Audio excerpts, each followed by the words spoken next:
Good morning students. पिछली class में हमने व्यंजन संधि का नियम 1 कर लिया था। आगे देखिए व्यंजन संधि का नियम 2। क, च, ट, त, प यानी वर्ग के प्रथम वर्ण के बाद न या मैं आई तो क का ङ, च का य, ट का अण, त का न तथा प का मैं हो जाता है।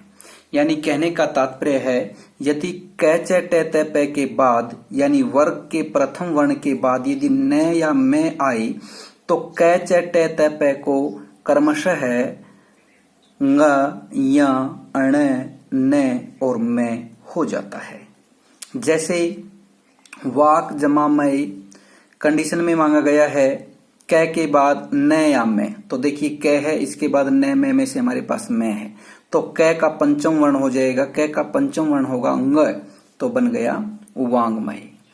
षट जमा मास ट, ट के बाद मैं है तो ट का पंचम वर्ण यहां हो जाएगा ट ठ ड ढ अण तो षणमास। जगत जमा नाथ जगन्नाथ, क्योंकि तवर्ग का यानी त का पंचम वर्ण त थ द ध न बनेगा तो ये न बन गया है। अप जमा मय अम्मय, प फ ब भ मैं तो पवर्ग का पंचम वर्ण क्या होगा मैं होगा। अम्मय, अम्मय का अर्थ होता है जलमय या जलमग्न। आगे देखिए इसके बाद नियम 3। त के बाद च या छ आई तो त का भी च हो जाता है। जैसे उत जमा चारण उच्चारण, जगत जमा छाया जगत छाया। यहां देखिए त के बाद च आया है तो त का भी च हो गया है, उच्चारण बन गया है। यहां त के बाद छ आया है तो त का च बन गया है, जगत छाया बन गया है।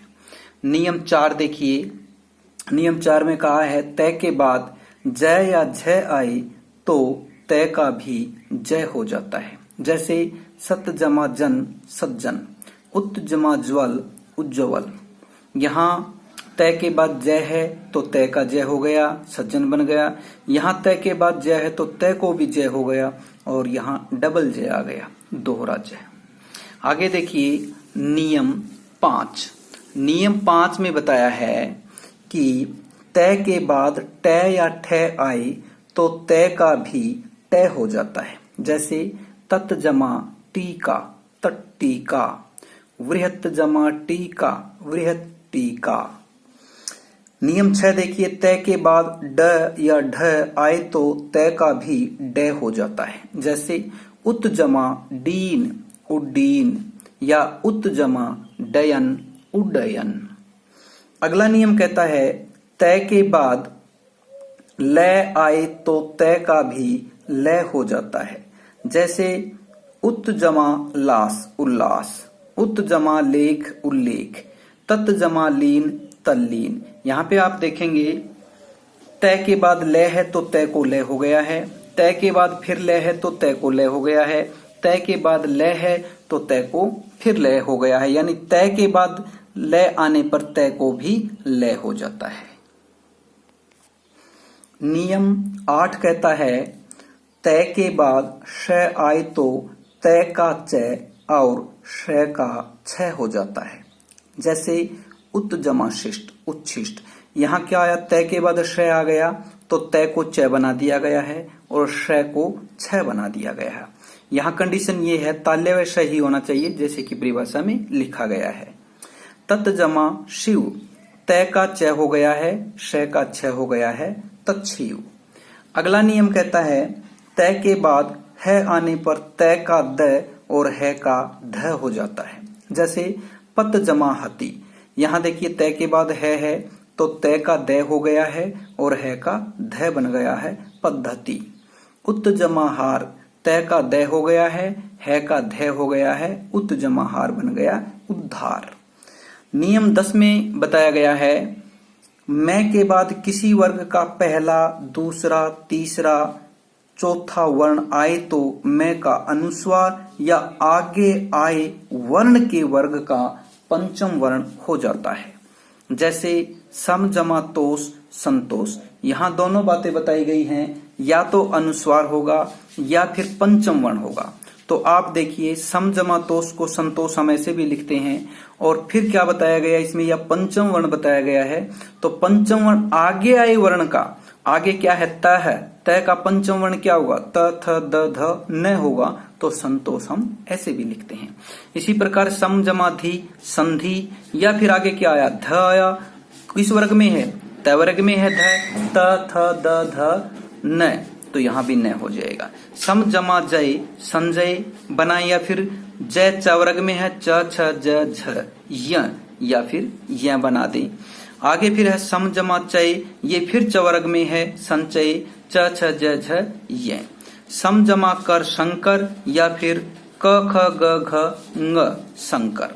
नियम 11 देखिए, नियम 11 में आगे बताया गया है कि मैं के बाद य र ल व यानी अंतःस्थ व्यंजन, या फिर श श है उष्म व्यंजन आए तो मैं का अनुस्वार हो जाता है। जैसे सम जमा योग संयोग, यहाँ पे पंचम वर्ण नहीं बनेगा, इसलिए इन दोनों को अलग अलग बांटा गया है। ऊपर नियम में बताया गया था कि अनुस्वार भी बना सकते हैं, पंचम वर्ण भी बना सकते हैं, लेकिन यहां पर केवल अनुस्वार होगा, पंचम वर्ण नहीं होगा, इसीलिए नियम अलग बनाना पड़ा। समजमा योग संयोग, समजमा रक्षक संरक्षक, समजमा लग्न संलग्न, समजमावाद संवाद, समजमा शय संशय, समजमा सार संसार, समजमा हार संहार। आगे देखिए री रे श के बाद न आए तो संधि करते समय न का अणय हो जाता है, चाहे बीच में किसी स्वर या व्यंजन का व्यवधान भी क्यों न हो। कहने का तात्पर्य चाहे बीच में किसी स्वर या व्यंजन की रुकावट भी क्यों न हो, तो भी न का अणय हो जाएगा। जैसे री जमा न ऋण, कृष जमा न कृष्ण, प्र जमा मान प्रमान।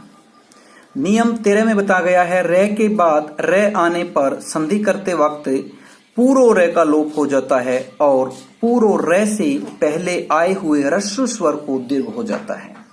कहने का तात्पर्य है कि रे के बाद रे आएगा तो संधि करेंगे तब पूरो रे का यानी पहले वाले रे का लोप हो जाएगा और पहले वाले रे से पहले कोई ह्रस्व स्वर मिलेगा। जैसा कि परिभाषा में लिखा गया है ह्रस्व स्वर को दीर्घ हो जाता है, तो इसका मतलब ह्रस्व स्वर मिलेगा तो उसको क्या कर देंगे, दीर्घ कर देंगे। जैसे निर्जमा रव, रे के बाद रे है, यहाँ पे देखिए संधि की तो इस रे का लोप हो जाएगा और रे से पहले क्या है, यहाँ ई है, ह्रस्व ई है, इसको दीर्घ कर देंगे तो क्या बन जाएगा, नीरो बन जाएगा। सेम एज सेम प्रोसीजर रहेगा, निर्जमा रस नीरस, रे का लोप हो गया, ह्रस्व स्वर को दीर्घ हो गया और क्या बन गया, नीरस। सेम एज सेम बनेगा निरोग, निर का रे लोप कर दिया, यहां दीर्घ ई बना दी और आगे रोग जोड़ दिया, निरोग। नियम 14 में कहा गया है स से पहले ई या उ हो तो श का श हो जाता है। जैसे निजमा सेध निषेध, यानी स से पहले, इस बार कंडीशन पहले मांगी तो क्या बता, स से पहले इसने क्या मांगा है, ई या उ हो तो क्या है, यहाँ पे ई है तो निषेध बन जाएगा। स से पहले फिर ई है विषम, स को श हो गया, यहां भी स को श हो गया, अभी जमा सेक। और यहां देखिए उ का उदाहरण है, स से पहले क्या है, उ है तो स को क्या हो जाएगा, श हो जाएगा और क्या बन जाएगा, सुषुप्त बन जाएगा। अब आगे देखिए नियम 15 में, नियम 15 में बताया गया है मैं के बाद मैं आए तो मैं का मैं ही रहता है। जैसे समजमा मान सम्मान, समजमा मेलन सम्मेलन, समजमा मुख सम्मुख, यानी मैं के बाद मैं ही आए तो पूर्व में का मैं ही रहेगा, तो ये अलंत यहां था ही, यहां भी ये अलंत हो गया यानी अधूरा व्यंजन ही रह गया खाली। इसके बाद देखिए आगे नियम 16 में 6 से पहले कोई स्वर हो तो 6 से पहले च का आगम होता है। थोड़ा सा आप यहां कठिनाई अनुभव करेंगे, फिर भी आप समझिए। देखिए 6 से पहले कोई स्वर हो, कोई स्वर हो 6 से पहले, तो जब संधि करेंगे तो उस स्वर और 6 के बीच में च का आगम होता है।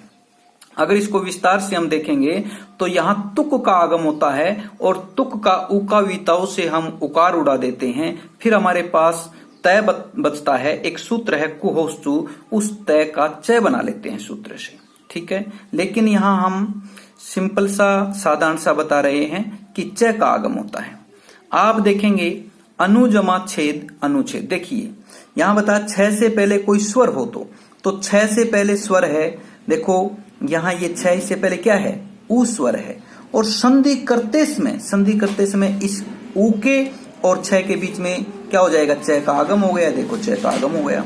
इसी प्रकार परि जमा छेद परिच्छेद, लक्ष्मी जमा छाया लक्ष्मी छाया, स्व जमा छंद स्वच्छंद, ऐसे ये बना है।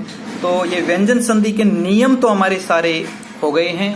तो आगे का हम अगली क्लास में करेंगे। आशा है कि आप सबको अच्छा सा समझ में आया होगा। प्यारे विद्यार्थियों, आप जितना काम मैं करवा रहा हूं साथ की साथ अपनी कॉपी में करते रहें और उसको फिर याद करके रफ कॉपी में भी लिखकर देखें। आपका दिन शुभ हो। धन्यवाद। पापा जी।